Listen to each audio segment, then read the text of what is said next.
Olá. Oi, olha, E- conheço colar.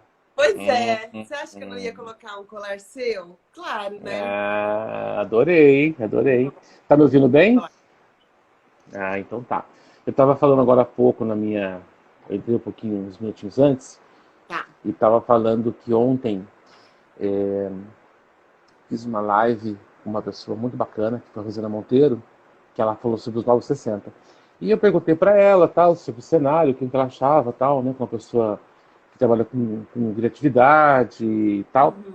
E ela disse que pós esse momento, ela acha que umas que 20% das pessoas podem mudar mesmo alguma coisa, né? Aí eu fiquei pensando, puxa vida, né? 20% é um número muito pequenininho de pessoas. Nossa, eu achei Mas altíssimo. aí, então, não sei também, eu fico meio assim pensando se é muito ou pouco, né? Porque, tipo, país desse tamanho, né? Mas vamos lá, vamos começar Vamos. direitinho. Nosso Tá convidado de bom. hoje é Juliana Freitas. Juliana Freitas é jornalista, assessora de imprensa, faz marketing e relacionamento, influência digital, né? Ela teve um canal que já teve vários nomes, né? Mas enfim, eu tô acompanho desde o começo. E aí é o seguinte, como aquela coisa assim, bem beabá, tá? Primeiro, por que você escolheu ser jornalista? Cara, o jornalismo entrou na minha vida logo naquela época era ginásio, hoje é o quê? Ensino Fundamental 2. Tá. Acho que eu estava no sexto ano e eu percebi que o que eu mais gostava de fazer era escrever, era ler e escrever. E aí eu comecei a me destacar. E eu percebi que eu, além de me destacar, eu gostava, eu tinha prazer naquilo, de colocar as minhas ideias no papel. E eu fazia aquilo com muita facilidade, enquanto os outros odiavam, né? Para mim, escrever era uma coisa assim que me dava muito prazer. Embora eu não tivesse tido essa motivação desde cedo, eu não tinha muito isso em casa, não era uma coisa assim. Todo mundo na minha família era empresário, todo mundo de exatas. E eu era a única louca artista que queria escrever, e sei lá. E eu sempre fantasiei muito, sou uma pessoa que fantasia muito, tem muitas histórias na cabeça para contar. E aí eu fiquei naquela neura, né? Tipo, o que eu quero ser quando crescer? Aí eu fui pesquisar, eu falei, eu queria ser escritora. Porra, mas não dá pra ser escritora, assim, né? Assim, como que eu vou ser escritora? Foi um pouco até de falta de conhecimento. Aí eu conversando com a minha professora de redação, que foi meu maior estímulo até hoje, falou: jornalista escreve também, tal. É uma maneira de você exercer isso que você gosta. E aí eu fui começar a me interessar pelo assunto. De lá para cá, eu devia ter 13, 14 anos na época. Eu nunca mais pensei em ser outra coisa. Assim, jornalismo sempre foi a minha primeira e única opção. Nunca, não me imagino trabalhando com outra coisa que não seja comunicação. Hoje eu acho que eu nem exerço mais o jornalismo em si. Eu acho que é a comunicação de uma maneira muito mais ampla. E eu sou apaixonada. Eu sou apaixonada, não. Eu amo o jornalismo, a comunicação em si. Ó, você sabe que anos atrás, eu me questionava também sobre essa questão do jornalismo, porque quando eu entrei, nos idos de 80 e alguma coisa, foi exatamente Uhum. no ano que tinha mudado, que antes era comunicação social. Sim. Aí, Era o tudo primeiro meio ano era junto. básico. Como? Era tudo meio junto na época. Era meio junto. Depois, parece que segundo ano, que você optava por jornalismo, PP ou RP, né? É. E aí, como o mercado foi se modificando tanto nos últimos anos, eu até me questiono se não seria interessante das faculdades até voltarem a usar o conceito da comunicação social, porque falar do Verdade. jornalismo raiz, né, como a gente aprendeu, como a gente conheceu, Verdade. o mundo mudou muito, mas muito, muito, muito. Não é só pela crise do papel, pela dinâmica da comunicação, né? Sim, Então, sim. parece que falar, jornalistas está meio que se reduzindo até, de tanta coisa que você acaba fazendo. Em outros países do mundo, inclusive, o jornalista ele não é jornalista de formação. Geralmente são profissionais de outras áreas É claro que são profissionais de outras áreas que têm um nível de escrita que a gente não tem no Brasil, infelizmente, né? Nós somos um país que não tem hábito de leitura, muito menos para escrever. A gente vê profissionais formados em jornalismo que não conseguem montar um parágrafo porque não tem coerência para isso, porque não teve educação de base. É um país que não tem educação de base. Então, a gente nunca vai ser igual aos outros países. Mas o jornalista, ele é um profissional que, ok, a gente faz, é necessário, hoje é necessário ter uma formação até para conseguir exercer a profissão, mas ele é um jornalista multidisciplinar. Ele precisa ter o conhecimento de várias áreas. E é isso que não é muito valorizado. Mas o jornalista precisa, né? Muito mais do que qualquer outra profissão. A gente, toda vez que a gente escreve uma matéria, a gente fica um pouquinho, né? A gente conhece um pouquinho mais daquele assunto, ou daquele profissional, daquele entrevistado. Então, o jornalista que não tem bagagem, não é jornalista. E aí, claro, o que você falou, a gente passa por um momento no mundo hoje, que não é a crise do papel. Na verdade, eu acho que a crise do papel é uma consequência do que a gente está vivendo, de mudança o leitor mudou, né? A pessoa que consome a notícia mudou e o jornalista também teve que mudar. As faculdades não acompanharam. Tá? Eu sou uma pessoa que contrata jornalistas e eu vejo que eles saem despreparados da faculdade, não da vida, porque essa geração que está vindo aí, eles são muito rápidos, eles pegam as coisas muito rápidas, até porque, né, tudo que a gente... Essas pessoas nasceram na era digital e a gente não, né? Então a gente que corra, a gente que lute para entender um pouquinho melhor o que é toda essa mudança. Mas tem uma mudança que é significativa, né? Como em todos os lugares, com certeza. Você lembra que existiam algumas coisas, não sei como que era o seu curso, mas eu acho que é mais ou menos como o meu, que tinha Sim. aquelas ideias assim meio utópicas, desejo de um mundo melhor, meio Miss, né? Aham. Um mundo mais igualitário, menos excludente, com mais direitos iguais, tal, que eram mantras que a gente alimentava como o porquê de fazer jornalismo, né? Que Sim. até tem isso. Eu acho que todo jornalista tem lá no fundo, ele tem isso. Porque a comunicação, a partir do momento que você trabalha com uma profissão, que você leva informação para as pessoas e você está nutrindo-as de possibilidades pensar, de questionar e refletir, isso é muito bacana. Mas tem outras coisas que envolvem. Para você, o que hoje mudou da Juliana que fazia isso lá, que talvez pensasse assim e hoje o mundo é diferente e tudo mais? Eu acho que complicado, né? Porque, assim, aquela menina que começou na faculdade tinha 17 anos, é claro que enxergava o mundo de uma outra forma. E é muito fácil você se colocar no lugar do outro e imaginar um mundo melhor. Ah, nossa, ou a jornalista acha, o estudante de jornalismo acha que ele vai mudar o mundo, né? Eu vou fazer uma matéria que vai mudar o mundo. O meu papel social é esse. E aí, quando a gente sai para o mercado de trabalho, é claro que a gente dá com a cara no capitalismo, que o que rege é o dinheiro.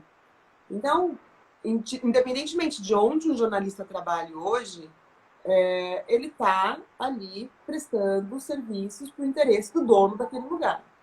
Isso se ele é do antagonista ou se ele é da Folha de São Paulo. Isso é indiferente. Cada um acredita naquilo que quer até para se sentir melhor, né? De repente o cara que trabalha num veículo menor fala, ah, mas eu sou independente. A gente sabe que hoje é impossível ser independente e ganhar dinheiro. É. Sempre tem um fim comercial. Eu Uhum. acabei migrando muito para a área corporativa, né? Então, eu enxergo hoje a comunicação de uma maneira muito diferente. Eu gosto muito da imprensa e eu acho que a imprensa tem um papel fundamental. Está tendo, nesse momento, assim, um papel exemplar. Tem mostrado a que veio e para que existe e está aí, enfim, batendo de frente com grandes interesses. Mas eu trabalho com corporativo. O corporativo é dinheiro. Eu preciso trazer retorno para o meu cliente, né? Como que E eu tenho você. isso muito certo em mim, assim, eu sou uma pessoa capitalista, que até me preocupo, gosto da imprensa, tal, mas eu penso no hoje o que me move é o dinheiro. E é claro, Mas, comunicação porque eu gosto de fazer. mas o que move o mundo é o dinheiro. Você pode não gostar, não concordar, você pode ter ideologias de esquerda que acreditam no direito de Exatamente. minoria, tal, tal, tal. tudo não deixa de ser importante, só que o mundo real é isso, você tem que pensar em dinheiro, né? Não, existe uma Como- confusão das pessoas que é muito séria isso, né? Quando eu falo que eu sou jornalista, a pessoa fala, ah, você é esquerda. Eu tenho um viés de esquerda, mas não tenho, na verdade, eu não tenho isso muito claro, porque eu não sou uma pessoa extrema. E aí existe uma certa confusão de que essa pessoa que simpatiza com o próximo, que se preocupa, que quer, que acredita numa sociedade um pouco mais igualitária, eu ainda acredito, eu acho difícil, mas eu ainda, não é que eu acredito, assim, é o que eu gostaria que fosse, né? Eu não sei se é possível nos dias de hoje, mas é o que eu gostaria que fosse. Isso não quer dizer que eu não gosto de dinheiro. Isso não quer dizer que eu não seja uma pessoa capitalista, que eu não gosto de comprar perfume importado, eu gosto. Então, assim, eu não sou uma pessoa hipócrita, mas eu acredito que sim, que tem coisas que precisam ser melhoradas e que a imprensa tem um papel fundamental. Não dá para a gente viver uma crise como a gente está vivendo hoje e não ver isso, e não enxergar, né? Que o mundo tem que ser mais sustentável, que tem que ter uma divisão melhor de renda, e, enfim, porque senão o rico também não vai ganhar mais dinheiro, eu não vou ganhar dinheiro, ninguém vai ganhar dinheiro. Agora, se eu quisesse ser rica, milionária, eu não teria escolhido jornalismo. Eu teria feito, sei lá, cirurgia plástica. Mas É eu uma boa. jornalismo, estudante de jornalismo, ou ele escolhe o jornalismo por ideais, porque gosta, porque tem paixão, ou ele escolhe pelo glamour. Esse que escolheu pelo glamour tá ferrado. Ele provavelmente não está trabalhando na área hoje, né? E a gente, né, somos pobres mortais, a gente tem que se render ao capitalismo, sim, não tem outro jeito. Como que você migrou no começo para o corporativo para a assessoria de imprensa? Como foi a... Teve uma Ah, estratégia? você sai da faculdade, você trabalha onde tem emprego, né? Eu trabalhei numa revista, logo que eu saí, morei em Londres, aí eu voltei duríssima, não tinha dinheiro pra nada, fui morar com os meus pais. Aí eu fui pro primeiro emprego que me chamaram, que era numa revista lá em Fernandópolis. Trabalhei lá um ano e meio. Foi muito legal, muito mesmo, porque foi meu primeiro emprego, assim, depois de formada, e eu tinha muita autonomia. Então, eu tinha um editor-chefe que tinha trabalhado no Estadão, e, cara, ele me ensinou a escrever. Assim, ele foi sei lá, não sei nem o que ele foi um anjo na minha vida. E aí, a gente ficou muito amigo, eu já tinha essa facilidade, né, de fazer amizade, ele era bem mais velho. E aí, eu me enchi da cidade, falei, não quero mais ficar nessa cidade pequena, e vim para Americana. Uma amiga minha tinha montado uma agência e me chamou para ser sócia. Ela mais 4 pessoas, uma loucura. Uma coisa assim, Nossa, fora de é. pé em cabeça. Mas Eu deu fiz, eu certo? peguei com os 4, fiquei sozinha e montei a Tantas Comunicação. É lógico. 4 pessoas? 4. Na verdade, foi saindo um por um. Aí ficou Uhum. ela, aí no final ela também não me aguentou e saiu, e aí eu fiquei sozinha. Fiquei uns 6 meses sozinhas, e daí eu tive um sócio, que na época era meu namorado, passou a ser meu marido, passou a ser meu ex-marido e meu ex-sócio. Porque, né, a vida tem movimento, graças a Deus. E foi Uhum. assim que entrou, e entrou assim, eu não tinha muita experiência. Quando eu entrei no corporativo, eu tinha zero de experiência. Mas eu me apaixonei, eu gostei. Eu gostei dessa coisa, essa organização que o corporativo tem, sabe? E essa possibilidade de crescimento. E você ter contato com as pessoas que trabalham, com executivos que me ensinaram muito. Tive uma executiva, e você conheceu ela, a Jane, no Tivoli Shop. Eu assumi a conta do Tivoli um ano e meio de tantas. Não tinha experiência nenhuma. Ganhei na Lábia a conta. Chegou lá, eu aprendi. E aprendi muito, muito, muito. Tive uma gerente de comunicação, que hoje é minha amiga, a gente trabalha junto até hoje. Ela não está mais lá, está em outro lugar. Mas então o mundo corporativo é muito rico. E eu me apaixonei. E não consegui mais sair, sinceramente. Já até pensei em mudar de área, tava meio de saco cheio, porque também tem uma cobrança muito grande, né? Mas Uhum. eu decidi, falei, não, é disso que eu gosto, eu sou assim, eu tenho esse perfil mais executivo mesmo. Me encontrei, gosto. Escuta, eu ouço muito de alguns colegas jornalistas uma dificuldade de vender. Quando fala assim, nossa, a parte comercial, né? A pessoa cria um veículo, um blog, um site, um portal, um Instagram, um YouTube. Aham. E aí a questão na sequência é tal, e agora? Né? Como que você aprendeu?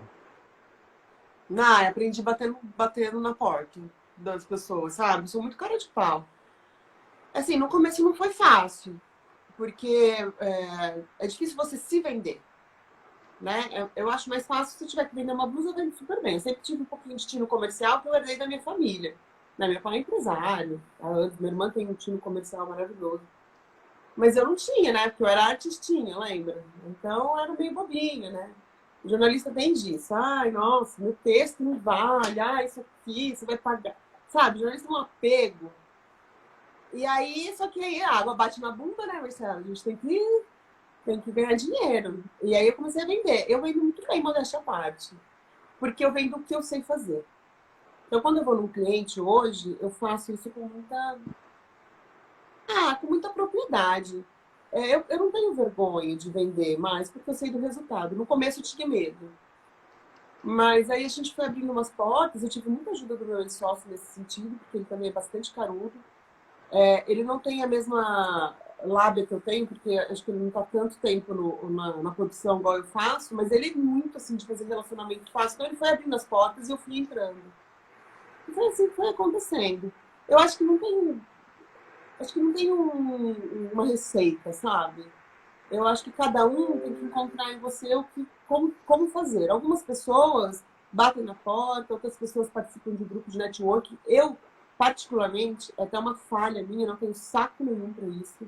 Para ir nesses BNI, RNE, ficar lá. Ai, você tem que fazer só negócio com a gente. Ai, não tem saco, tem que acordar 5 horas da manhã para chegar, tomar café, todo mundo só come. Acho meio chato. Mas eu acho que é uma falha que eu preciso melhorar. Porque eu também não gosto de fazer coisas que eu não gosto, Tá. sabe? Eu não faço coisas que eu não gosto. Então também é um problema. Mas cada um tem um jeito. Tem gente que faz isso fazendo network, tem gente que faz pela internet. Eu gosto do tete a tete. Eu gosto de. Tanto que agora, nesse período de isolamento, eu tô sofrendo, porque eu vendo numa reunião. Se eu for numa reunião, o cara tiver a fim de comprar, eu vendo. Sabe? Agora, se depender vamos fazer, sei lá, networking, eventinho, não é muito minha praia. Mas cada um tem um Escuta, jeito. claro, esse mercado de assessoria de imprensa, ele foi se modificando muito, mas muito nos últimos anos. E conta um Muito. pouquinho sobre isso. Que você É enxerga, como quando que era antes e hoje? Quais são as mudanças mais radicais que existem? eu acho que o mercado de assessoria de imprensa nunca teve um auge, sabe? Nunca foi uma categoria que fosse devidamente valorizada. E isso é muito por culpa de nós profissionais. A gente nunca foi uma classe unida, nunca foi uma classe organizada. Então, e a gente odeia concorrente, sabe? A gente tem uma dificuldade muito grande de lidar com concorrência. Parece que um vai comer o outro. Não é assim, né? E aí, e também uma falha nossa, no sentido que eu acho que é o pior, que eu acho que mais pega hoje, de entender que a assessoria de imprensa é uma ferramenta da comunicação. Não dá para fazer só assessoria de imprensa. A gente não traz resultado para o cliente só com assessoria de imprensa. Então, que hoje a gente fala, assessoria de imprensa estourou nos anos 80 como PR, né? Aí ficou um tempão, aí a gente teve agências que ficaram muito ricas, vendendo muito caro PR, que era nada mais do que relações públicas, mas com conteúdo jornalístico, que era esse relacionamento com a imprensa. E aí, essas mesmas agências que ficaram milionárias nos anos 80, 90, 2000, estão quebradas hoje. Né? É difícil você encontrar uma agência, por maior que ela seja, a gente tem algumas grandes, todas estão passando por um momento difícil, porque é um momento de transição, que não deveria ter existido, na minha humilde opinião. Tá? Eu acho que a gente já deveria ter enxergado isso há alguns anos, que a comunicação, que a assessoria de imprensa é importante, traz credibilidade, traz, mas sozinha ela não é. É importante num contexto de comunicação que seja assim, que englobe todas as ferramentas, que são elas, a publicidade offline, online, claro, né? A parte de RP, e aí entra várias ferramentas. Hoje, com o advento do digital, ficou muito claro, muito óbvio. Mas a gente não tem profissional no mercado. Uma jornalista que seja uma boa relações públicas, que seja uma boa jornalista, que tenha conteúdo, texto bom, e que entenda de digital, é raríssimo, raríssimo, raríssimo. Porque o jornalista ficou sentado na redação esperando que tudo desse certo. Deu certo por um tempo. Mas as coisas mudaram. Então, eu acho que muito dessa crise que a gente vive é culpa da nossa classe, sabe? Que ficou um pouquinho sentado ali esperando acontecer. Enquanto todos os outros profissionais foram buscar a atualização. Todos. Todos os outros profissionais fizeram pós, buscaram cursos, e a gente ficou ali, não, mas eu sei escrever, escrevo bem mesmo, meu negócio é relacionamento, meu negócio é isso. Tá bom, mas o mundo muda, né? O mundo muda e aí a gente tem essa crise hoje. Então, hoje, mais do que nunca, a assessoria de imprensa é uma ferramenta para alguns clientes. Mas você não acha que muitas vezes foi um erro até nos nossos cursos de graduação, que não nos prepararam e não tiveram matérias assim mais focadas? Porque eu lembro que eu tinha economia, mas era uma matéria tipo, nossa, para caderno de economia. Whatever. Que não faltavam matérias mais focadas no mundo real, de experiências fora de redação, porque eu lembro que a minha geração, que é 10 anos mais velha que a sua, eu tinha aulas de máquina de escrever, né? A sala de vídeo você não podia colocar a mão numa câmera, não podia colocar a mão numa ilha de edição. A aula de fotografia era dividida em grupos, porque tinham 3 ou 4 máquinas fotográficas. Sim. E aí você não podia aprender direito como fotografar, porque não dava tempo.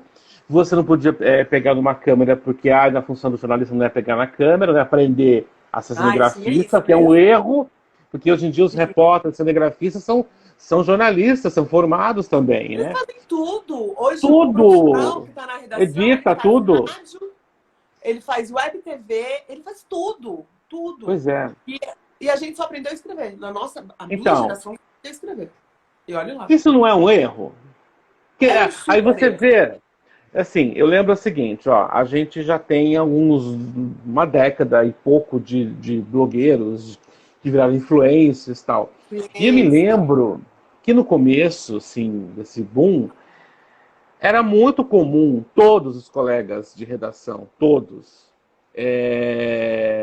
eram muito preconceituosos. Eu criei vou dar o meu depoimento, gente. Tipo, momento AA, tá?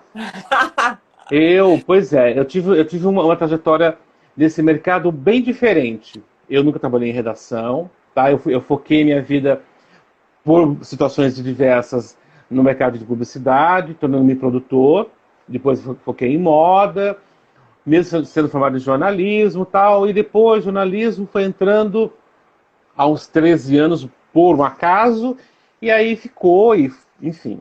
Mas eu me lembro que eu era visto de uma forma muito negativa por alguns colegas. Tanto que aqui em Campinas nós tínhamos um jornal que era super mega blaster poderoso, e hoje é isso que está aí, que nem tem que citar, você sabe como que é, que tinha uma revista, que não sei o quê, papapá, e era muito comum encontrar essas pessoas em alguns eventos tal, e essas pessoas mal me cumprimentavam. Então, assim, aí, ok, com o tempo, um ou outro, né, tal, mas a maioria ficava segregada num grupinho. Sim. E não permitia que ninguém entrasse, né? Como que você enxerga isso? Tipo assim, acabou, né?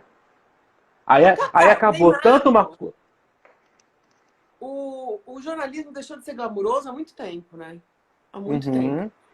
Então, esses grandes veículos de comunicação... É engraçado falar isso, porque assim, eu tenho uma coisa na minha cabeça que eu criei desde que eu comecei a trabalhar em assessoria de imprensa. Eu não sei nem se eu criei, se eu aprendi com alguém, eu já nem sei mais, né? Porque já tem um tempinho aí. Que é assim, eu sempre tratei um jornalista de um veículo pequeno, de um veículo grande, da mesma maneira. Por quê? Primeiro por respeito a um colega de profissão, mas eu passava isso para os clientes. Eu falo isso até hoje nos treinamentos que eu dou, seja para porta-voz, seja para recepcionista, porque eu treino também os funcionários de uma empresa, né, de como lidar com a imprensa. Eu sempre falo isso. a gente tem que tratar igual. Por quê? Porque a gente não sabe o dia de amanhã. Né? Então, isso eu falava 15 anos atrás, quando eu comecei, porque o cara que está no Jornal de Bairro, amanhã ele pode estar na Folha de São Paulo, e isso é muito mais grave hoje, porque às vezes um influenciador tem muito mais influência do que o veículo tradicional da sociedade. Hoje a gente não sabe. E às vezes, não é nem o influenciador bambambam, não, que comprou 100 mil seguidores. É o cara que influencia 1000 pessoas, mas influencia 1000 pessoas que são o seu público-alvo.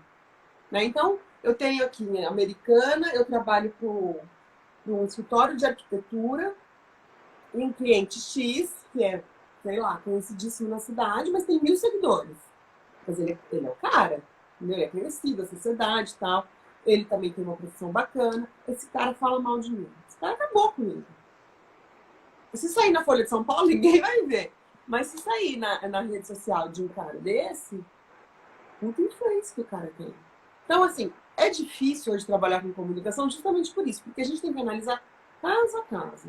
Né? Então, quando a gente fala, você falou do preconceito, né, das pessoas, dos veículos grandes com os veículos menores, ou até com os influencers, na época que começou os blogueiros, hoje não são blogueiros mais, mas são influencers, acabou.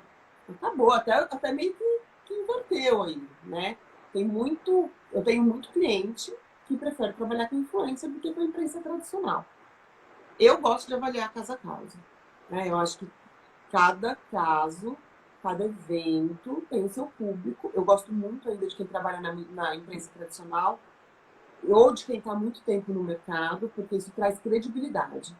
Que os novos influencers a gente não sabe.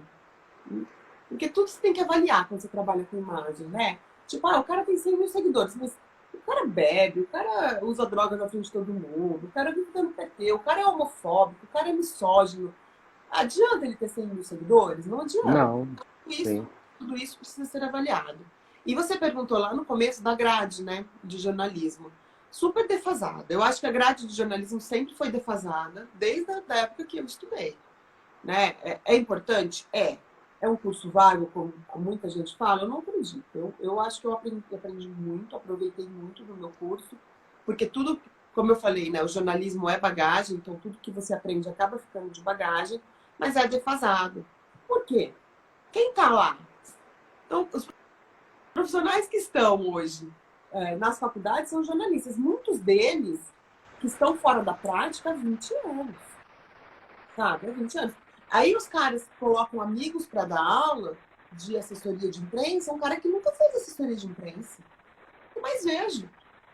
Meu cara nunca trabalhou numa assessoria de imprensa. Ele era representante não, como fala? Correspondente de guerra, e o cara coloca o cara para assessoria de imprensa, sabe? Eu vejo muito, muito. E há uns 5 anos atrás, a Rose Bars, que era, não sei se ela é ainda, mas ela era coordenadora de jornalismo da PUC, ela fez um trabalho bem bacana. Eu não sei se ela deu andamento. Mas a PUC, eu acho que a PUC é uma das melhores que tem aqui hoje, que tem esse olhar para o mercado. Ela reuniu, eu fui convidada aqui de Americana e tinha algumas pessoas de Campinas. Ela reuniu, então, donas de agências para falar, para tentar ajudá-la a montar uma grade. A gente falou, né, o que a gente pensava e tal. Eu não sei como ficou a grade depois, ela não me deu retorno. Mas eu acho que sim, tem profissionais que estão buscando dentro das universidades? Tem. Mas tem que se reinventar. O problema é que não é nem assim a grade. Eu acho que tudo tem que ser reinventado, né? A educação está mudando numa velocidade absurda. E aí, o curso ainda está pensando lá, vai ter aula de economia, sociologia, teologia. A faculdade nova de teologia hoje ainda. A Unimed e o PUC dão aula de teologia. E aí estão preocupadas, falam, não, cara, tem que pensar em integração. Como que eu vou integrar todos esses profissionais de comunicação? Sabe, a gente tem gênios na publicidade, a gente tem gênios no jornalismo, gênios fazendo RP, rádio TV. Como que a gente vai integrar essa multidisciplinaridade de gente? Sei lá. Acho que era nisso que tinha que ter, sabe, uma mudança. Mas a gente está longe disso, viu? Então, porque eu penso o seguinte, com essa mudança toda de mudança de final de redações, né? Ok, temos ainda Folha de São Paulo, temos Estadão, temos o Globo, mas aí são veículos nacionais. Aí os que estão nos interiores, né? Porque Campinas é interior tanto quanto Americana, apesar do tamanho, é tudo interior. Né? É Campineiro, interior, acho que tá, gente? não. É interior. Campineiro tem certeza que vive numa metrópole, tá? Tem, Então ele tem mesmo. acha e se comporta, mas a vida real é uma Campinas delimitada. Eu pego um mapa e eu consigo delimitar quais esses campineiros acham que é até onde vai Campinas até onde termina, tá? É. Isso Eu sim, fui, eu fui, pensamento. eu fui em algumas reuniões uma vez que as pessoas falavam assim pra mim, ah, você é de Americana? Ah, então você mora no interior. Eu falo, mas você também mora, amor. Você também tá Pois no é, interior. pois é, então. Né? Eles Tem uma acham que é a ideia? capital, né? É a capital da região É, metropolitana de Campinas. capital, grande referência. Eu estava conversando ontem com a Ana Paula Barros, né, que morou Aham, 5 anos na Suíça, agora mora na Alemanha. E aí, eu a convidei para fazer uma live, e aí a gente estava questionando o nome que daria. Que ela morou em Basel. Basel é uma cidade pequenininha na Suíça, que é que é uma capital de museus. É a cidade que tem mais museus, praticamente, pelo tamanho da cidade, da Europa. E aí ela falou, mas eu não queria falar de Suíça, que parece uma coisa muito grande, não sei o quê. É uma discussão, né? Aí eu falei, bom, é igual Campinas, né? Campinas acho que é uma capital, capital. Aí ela riu, ela falou assim, você sabe que quando as pessoas me perguntavam de onde que eu era, eu falava, eu sou de Campinas. Então, é do lado de São Paulo. Tinha que explicar, porque São Paulo é conhecida. Campinas, né? Bom, né? então, mas o assunto nem é essa questão. É. Eu digo o seguinte: você acha que esse tipo de comportamento de pensar é, naqueles preceitos de jornalismo, o jornalista vai para uma redação, vai para uma emissora de TV? Quantos jornais, quantas redações tem no mercado? Para onde vai o profissional que se forma hoje em dia? Olha, o profissional bom que se forma hoje em dia, que está ligado, que está atualizado com o digital, vai para o digital. Então, muitas redações viraram portais. Portais muito bons, o caso do G1, por exemplo. Né? A Globo é fantástica, né? E o É, G1, inclusive, ele tomou conta de um espaço que era para os jornais daqui terem tomado. Né? Que era para o Jornal Principal de Campinas ter tomado, o Jornal Principal de Piracicaba ter tomado, em Americana. A gente vê grandes jornais hoje perdendo espaço para pequenos portais, porque tem esses portais como donos ou como pessoas que estão antenadas com o que está acontecendo. Então, assim, existe... E também, assim, eu vi muito... o Jornal de Campinas, para mim, foi o que mais errou até hoje. De querer ter uma página, um portal sem investir e com a mesma linguagem. Então, o cara fazia matéria para o jornal desse tamanho uhum, e uhum. postava lá, né? Não, não é para Deu o que ser assim. deu, E, né? assim, o jornal que a gente está falando tinha os melhores jornalistas, né? A gente sabe da qualidade da equipe Uhum, jornalística. uhum. Sensacional. Estão todos meio que empregados hoje, seja em assessoria ou em portais. E aí eu ia falar isso, ou eles vão para portais, para o digital, ou eles vão para a comunicação corporativa. O que é importante o profissional entender, esse profissional que está saindo? Ele vai ter que se especializar. A faculdade não fez isso por você. Né? Então, eu vou escolher minha área. Ou é digital, ou é digital, ou é digital. Independentemente de onde você for trabalhar, se você não tiver conhecimento do digital, e aí não precisa ser técnico, né? Eu, por exemplo, tenho uma dificuldade absurda de análise de dados. Eu sou pessoa de humanas. Quando chega aquela coisa lá do Google para eu analisar, do Google Analytics, eu choro. Eu vontade de chorar. Eu tenho um profissional que faz isso para mim. Então, um cara que só faz isso. É um cara que nem fez faculdade. Ele não precisa. Que ele é o profissional do momento. Então, ele consegue olhar tudo aquilo, analisar e me falar. E a gente consegue discutir uma estratégia perfeita para o meu cliente, baseado em dados digitais. Mas eu preciso saber que isso existe. Eu preciso saber que existe SEO, como que eu faço SEO, quem faz, o que está por trás disso, quais são as ferramentas. Eu preciso me atualizar. Eu tenho 41 anos e eu faço. E eu vou em vários cursos de Ads, que são, né, a publicidade digital, né? Seja ads no Google, Facebook, enfim, nas redes sociais, eu me sinto uma dinossauro. Eu tenho vontade de chorar, sério mesmo. Me dá dor de cabeça quando eu saio de lá, porque me dá ânsia de vômito. Eu falo, não tô entendendo, mas eu preciso saber. Nem que seja para contratar um parceiro que vai se integrar com o meu conteúdo. Eu preciso saber porque eu vou produzir conteúdo para o digital, que é diferente do que eu fazia, ou do que eu ainda faço, tá? Para um jornal interno de uma empresa. Então, o conteúdo que eu vou produzir para o funcionário de uma empresa no jornal impresso é diferente do mesmo conteúdo que eu vou produzir para as redes sociais dessa empresa. Seja ela para o público interno, seja para o público externo. Então, o profissional tem que saber disso. Ele tem que ter uma cabeça digital. Se a sua cabeça não é digital, vai fazer outra coisa, sei lá. Então, tem uma pergunta aqui da Luciana Freitas, acho que você conhece, quem é? Muito bem. Luciane Freitas, perguntando como se especializar no digital. Cara, o melhor, assim, existem várias pós nessa área. Mas, para mim, hoje, a melhor coisa é procurar cursos curtos. Por quê? O digital muda o tempo inteiro. Então, você faz uma pós hoje, você imagina, tem uma grade, a pós dura 1 ano e meio. Quando você está se formando, nem o professor que está falando com você mais já sabe o que ele está falando. Então, assim, tem cursos muito bons online e presenciais. Como eu sou geração X, né, eu ainda gosto do presencial, porque eu gosto de ficar tirando dúvida ali. O online ainda tem um pouco de dificuldade de prender minha atenção. É outra coisa que tem que ser reinventada também, né? Eles precisam aprender a motivar melhor quem está do outro lado. Sim. Mas esses cursos, tem cursos ótimos. A ESPM tem cursos maravilhosos, de 1 ano, às vezes. Mas são cursos muito dedicados ao digital e não vai te dar um certificado de pós, né? Mas eu acho que certificados também são coisas do passado. Uma hora vai eu ia te falar sobre isso também, porque hoje em dia aqui você vai mostrar o certificado para quem? Para poder emprego? Para quê? Ninguém quer saber. Você sabe fazer, se dá resultado, é isso que as pessoas querem saber. Se você pudesse, assim, rapidamente elencar quais coisas do jornalismo que ficou para trás? Acabou. Glamour. Acho que glamour é o primeiro. Textos grandes, tudo muito contextualizado. Eu acho que pode existir, mas existe ainda. Talvez numa revista mais especializada, numa editoria de economia mais especializada, mas muito pouco. As pessoas estão cada vez mais perdendo o hábito de leitura.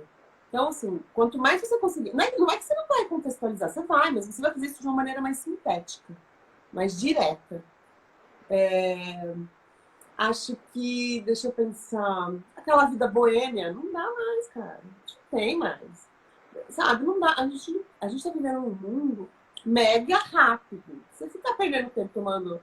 eu gosto de trabalhar descalço. Tem muitos jornalistas, né? Eu gosto de trabalhar descalço. Aí eu vou lá, tomo um café, daí eu vou... Não tem. As grandes empresas não aceitam mais isso. E, sabe, aquela coisa, porque eu sou bicho grilo, paz e amor. Acho que são coisas, assim, do jornalista anos 70, 80. A gente está numa outra fase, sabe? Que a gente tem que ser rápido, tem que ser digital, tem que se vestir bem, sim, porque a imagem importa, não adianta. Tem que chegar, eu não contrato uma pessoa que vai chegar no cliente de qualquer jeito, porque eu trabalho com executivos. Tudo isso mudou. Né? A imagem do jornalista mudou. Embora, na cabeça das pessoas, ainda é o bicho grilo, que vai lá brigar com o Bolsonaro. Tem uma pergunta aqui importante. O cara que tá brigando com o Bolsonaro lá, tá seguindo os interesses da empresa dele. Então... Pois é. Tem uma pergunta muito importante aqui, feita pela Cris, perguntando se seu colar é um Jorge que fez. Super importante. Foi o Jorge que fez, gente. Eu tenho uma coleção aqui em casa de colares que foi o Jorge que fez. Para quem não conhece esse outro lado do meu amigo aqui, que me entrevista, precisa conhecer, porque eu adoro. Tá vendo? Coloca o lado do bicho grilo e outras coisas, né, Marcela? Então, pois é. Não é? Olha, um dia eu falo assim, eu vou procurando me reinventar se eu for fazer uma análise da minha profissão, que nem consigo falar de uma profissão, e tantas que eu posso exercer. E eu sinto necessidade de estar em movimento. Mas eu sei que eu sou uma exceção. E aí ia te perguntar sobre isso. Para a nova geração, talvez seja super fácil falar, ó, você sai de uma banca, de uma graduação e vamos fazer digital. E para a velha guarda, o que você fala para esse pessoal? Que está aí trabalhando, e que tem que trabalhar, que está desempregado, porque trabalhou em redação anos e aí não tem o que fazer. E aí? Você tem alguma dica para Não, o esse problema da povo? velhada, eu acho que toda profissão passa por isso, né? Toda profissão. A gente conhece a nossa, né? Então a gente consegue falar da nossa. Mas eu vejo isso em qualquer profissão. A pessoa tem que se atualizar. Mas o jornalista é cabeça dura, cara. Ele acha que não. Ele acha que ele não precisa. Precisa. Não tem outra solução, sabe? Ou você vai ficar batendo na porta de redação falida, sabe? Que vai atrasar seu salário, que vai te pagar pouco. Não adianta. É uma opção. É. Cada um sabe o que quer. Tipo, eu não quero me vender pro capitalismo e eu quero continuar trabalhando em redação, que é amor, a paixão da minha vida. Faça. Né? Mas se você quer ganhar dinheiro, não adianta, tem que se atualizar. Eu também gosto. Né? É o que eu falei, eu vou nos cursos da Google, eu me sinto péssima, eu saio de lá com dor de cabeça. Acabou o dia pra mim. Quando é no final de semana, então, eu fico irritadíssima. Porque acaba com o meu final de semana. Mas eu vou. Sei lá, é uma opção. Ó, ó, duas colocações aqui. A Rosana Monteiro acabou de entrar e ela disse o seguinte: acho que ninguém precisa ter uma profissão a vida toda. Que Perfeito. isso é uma chave muito importante, né? Que tinha umas É. coisas que a gente alimentava mesmo, né? Como se, tipo assim, se formou, ad eterno vai ser, sei lá, Não, e se o cara às vezes. bibliotecário. Não, o cara às vezes tem uma loja, tem um amigo que se formou comigo, puta jornalista. Eu não sei nem se ele tá assistindo, mas ele é um cara muito bom jornalista, muito inteligente. E hoje ele tem uma, duas, três, sei lá, nem sei, de decoração, de iluminação, de design, de construção. Ele montou um império. Cara, esse cara tá 1000 vezes melhor que eu. Ele é frustrado? Claro que não. Não. Claro que não. Entendeu? Ele não exerce jornalismo, mas ele é frustrado? Não, ele viaja 2 ou 3 vezes por ano pro exterior, entendeu? E eu fico aqui contando moeda para ir pra Santos. Então, eu acho que é muito isso, sabe? É se permitir falar, não dei certo, ou minha profissão não é essa. Eu já pensei algumas vezes em fazer psicanálise, porque eu acho que eu tenho um mau jeito, mas eu sou apegada ainda, eu sou dessas que não desapegou ainda do jornalismo. Ó, com tantas mudanças que a gente nota nessa profissão, claro, várias profissões foram se modificando bastante, mas eu vejo que as ligadas à comunicação são as que estão se reinventando, né? Tem que se reinventar, na verdade, muito rápido. E esse ano específico, com esse momento que nós estamos vivendo com o Covid-19, é um momento que muita gente parou para pensar, né? E aí? E como que você acha que vai acontecer com a comunicação pós-Covid? Eu acho que o Covid trouxe duas situações bastante importantes. A primeira é a valorização da imprensa, a imprensa tradicional, que está ali no front, junto com os profissionais de saúde, ninguém fala, que dá a cara para bater todo dia, porque quando a gente liga a TV hoje, a gente não quer ver novela, a gente quer informação. Porque a gente está preocupado, porque a gente está com medo, porque a maior parte, 50% da população está em casa isolada, não sabe o que está acontecendo. Então, o trabalho da imprensa, o trabalho do jornalista tem uma importância nesse cenário de pandemia gigante, e pouco se fala sobre isso. E eu tenho falado muito porque me incomoda quando o pessoal chama Globo lixo, xinga jornalista na rua. É uma falta de... Eu nem sei, não é nem empatia, é falta de respeito mesmo, de educação e de noção, né? Porque o cara tá lá trabalhando. Eu lembro que aquele imbecil do líder que a gente tem hoje falou, xingou o jornalista, vocês também estão sem máscara. Ele acaba, né, incitando esse ódio da população contra a imprensa, porque para um ditador é melhor assim. Então, as pessoas compraram essa ideia. O cara tá... Mas por que você trabalha? Meu, se o cara não estivesse na rua trabalhando, a gente estaria em casa, hoje, isolado, sem informação. A gente teria enlouquecido já, a gente já teria colocado fogo em Roma, né? Mas, então, acho que isso ficou muito evidente, pelo menos para mim, a importância da imprensa ainda. E a segunda é que eu acho que a digitalização que a gente esperava acontecer em 10 anos, aconteceu em 2 meses. As empresas estão desesperadas, correndo atrás de digitalizar os seus negócios. Todo mundo fazendo e-commerce, todo mundo criando lojinha no Facebook, sabe? Se antes, não vou investir, agora tem que investir no e-commerce, porque senão vai morrer. Porque o hábito do consumidor vai mudar para sempre. O cara que começou a comprar online agora, ele viu que é gostoso, ele viu que é legal. Ele viu que é legal a loja, que seja a loja do seu comércio local, que traz a roupa em casa para ele, a comodidade, o conforto, a segurança disso. Ele não vai querer voltar aí na loja. Até porque aí existem outros assuntos, né? Outras coisas. Eu vou experimentar uma roupa que quem experimentou antes. Então isso foi... A gente virou a chavinha.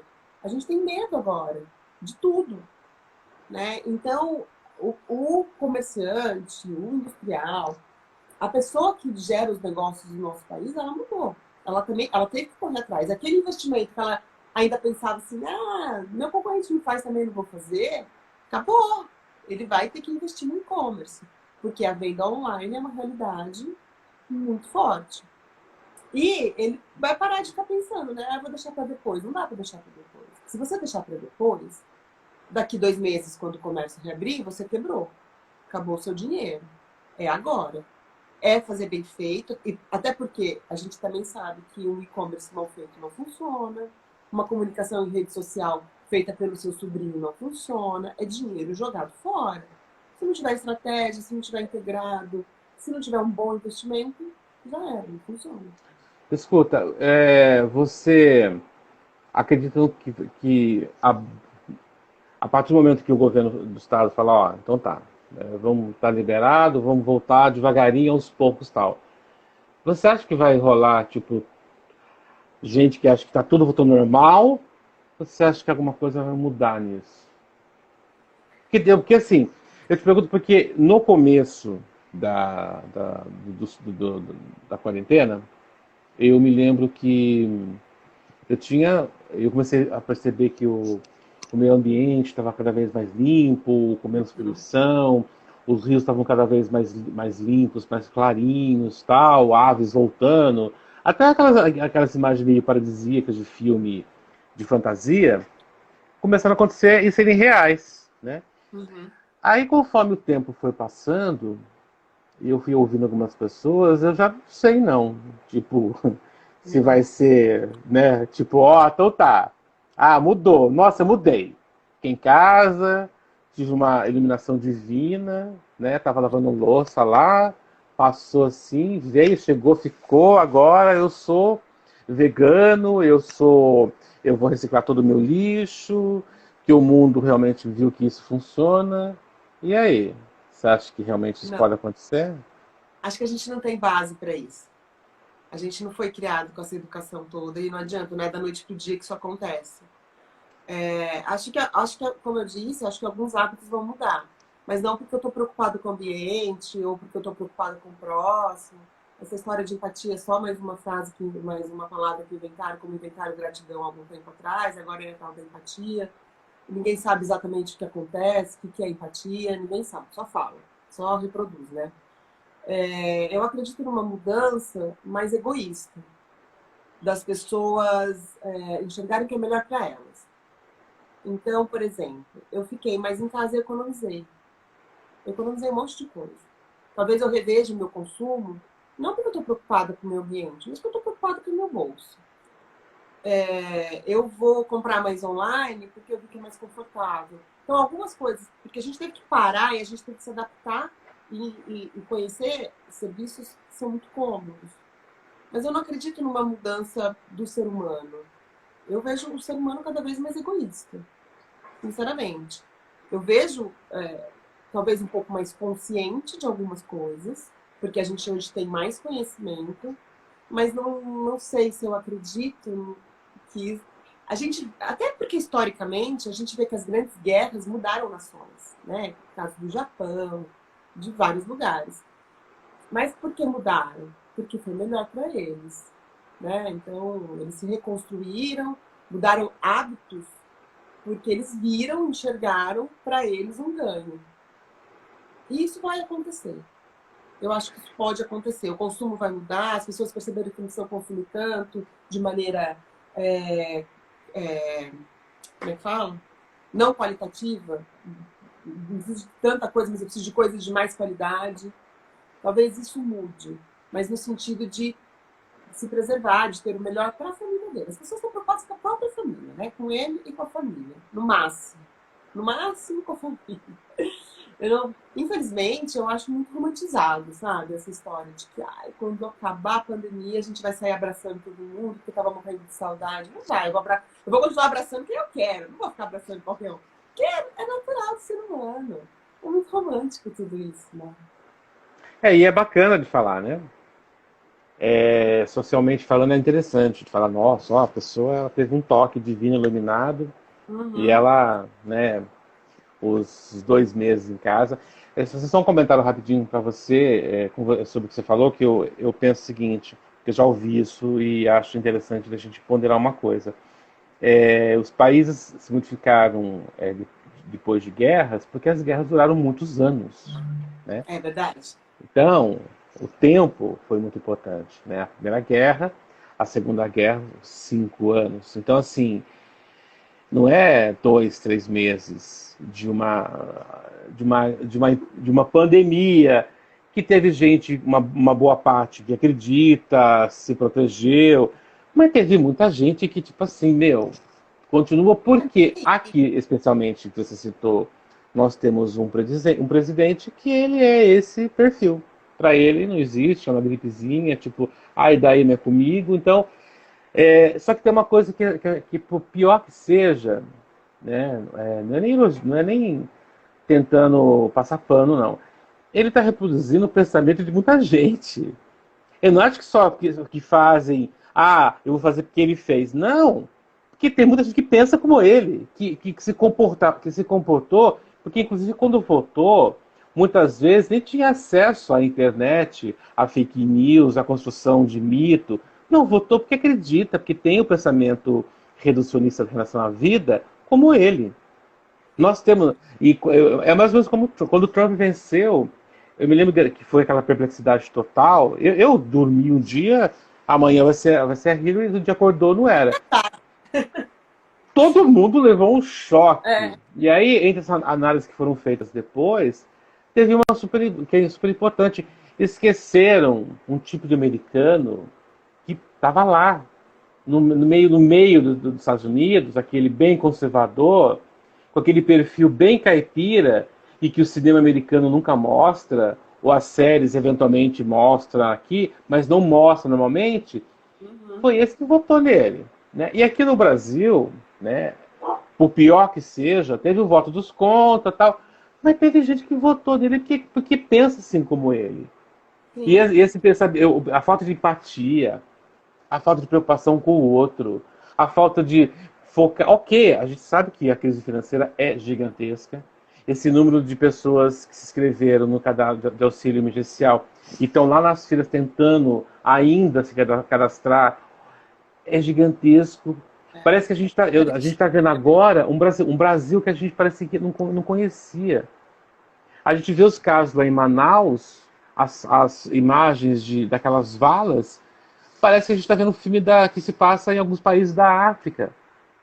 Mas não, é o Brasil. Não, então, o mais impressionante é isso que você está falando, a pessoa que está em São Paulo ainda continua achando. A pessoa que está no interior de São Paulo. Mais no interior ainda. É impressionante a quantidade de ignorantes que tem no interior.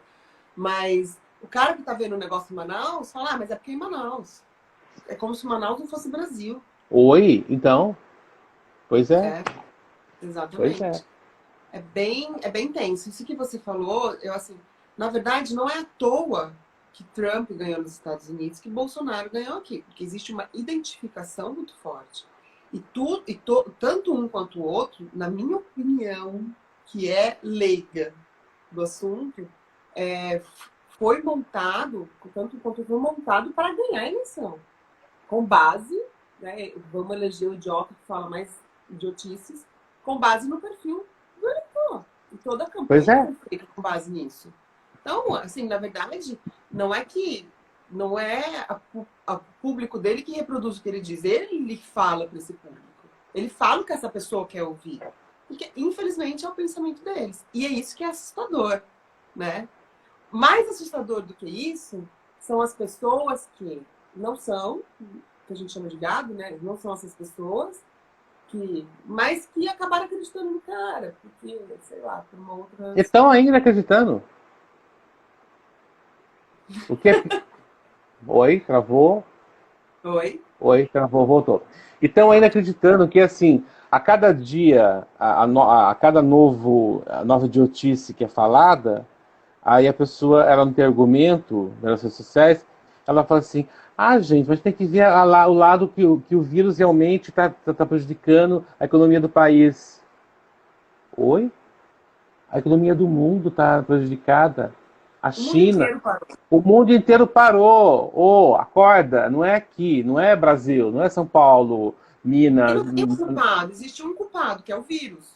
O vírus, e a gente está fazendo o que é possível, né? Não existe a possibilidade. O brasileiro tem uma ideia de impunidade muito forte, né? Eu vou sair na rua, nada vai acontecer comigo. Comigo não, vai acontecer com o meu vizinho, mas comigo não. Sim. É uma coisa cultural isso, nossa. Até pelos casos de corrupção que a gente tem, que nada acontece. Deve ser por isso, eu não sei. Isso aí uma psicóloga pode explicar melhor. Mas a gente tem tá no nosso DNA, né? A gente é impune. Nada acontece com a gente. Deus é brasileiro, né? Essas histórias de que Deus é brasileiro, a gente não tem terremoto. A gente tem tanta coisa horrível aqui, mas Deus é brasileiro. Pois é. Não, isso aí até é uma questão super complicada, que daria até uma outra live, porque infelizmente o nosso tempo está acabando. Nós temos 27 segundos. Muito obrigado, viu? Adorei. Espero que tenha gostado. Vamos marcar uma outra para discutir outro assunto, tá? E, gente, pessoal, muito obrigado. Sugestão. Tá o jornalista bom. fala de tudo, né, Marcelo? Então, qualquer assunto a gente manda aqui, que a gente bate no peito e joga pra cima. Isso mesmo. Muito obrigado, viu? Obrigada a você. Tudo de bom.